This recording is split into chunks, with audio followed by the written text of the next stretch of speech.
भारत का आर्थिक उदारीकरण 1991 से भारतीय अर्थव्यवस्था में बड़ा बदलाव। 1991 में भारत में आर्थिक उदारीकरण की प्रक्रिया ने भारतीय अर्थव्यवस्था को एक नया दिशा दी और यह समय भारतीय इतिहास में एक महत्वपूर्ण मोड़ था।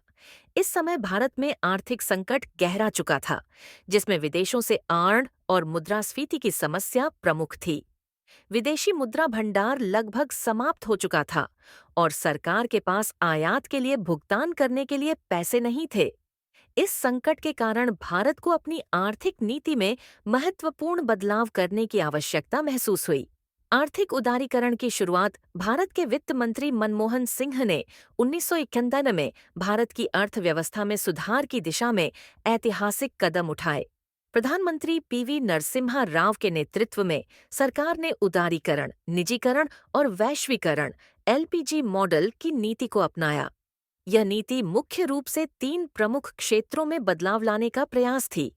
एक, उदारीकरण लिबरलाइजेशन, व्यापार और उद्योग पर सरकारी नियंत्रण को कम किया गया। उद्योगों में लाइसेंस नीति को समाप्त किया गया और कई क्षेत्रों में विदेशी निवेश को बढ़ावा दिया गया। 2. निजीकरण प्राइवेटाइजेशन, सरकारी कंपनियों का निजीकरण शुरू किया गया। राज्य की स्वामित्व वाली कंपनियों को निजी क्षेत्र में बेचने की प्रक्रिया शुरू हुई, जिससे प्रतिस्पर्धा बढ़ी और उत्पादकता में सुधार हुआ। 3. वैश्वीकरण ग्लोबलाइजेशन, भारत को वैश्विक बाजारों के साथ जोड़ने के लिए व्यापार पर लगे शुल्क और प्रतिबंधों को कम किया गया। भारतीय रुपये का मूल्य भी धीरे धीरे मुक्त बाजार के आधार पर तय किया जाने लगा। परिणाम, आर्थिक उदारीकरण के परिणाम स्वरूप भारतीय अर्थव्यवस्था में जबरदस्त वृद्धि हुई।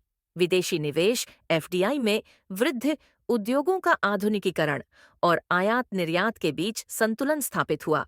भारतीय कंपनियों ने वैश्विक बाजारों में प्रवेश किया और नए रोजगार के अवसर पैदा हुए। यह प्रक्रिया भारत को वैश्विक आर्थिक शक्ति बनने की दिशा में अग्रसर कर रही है।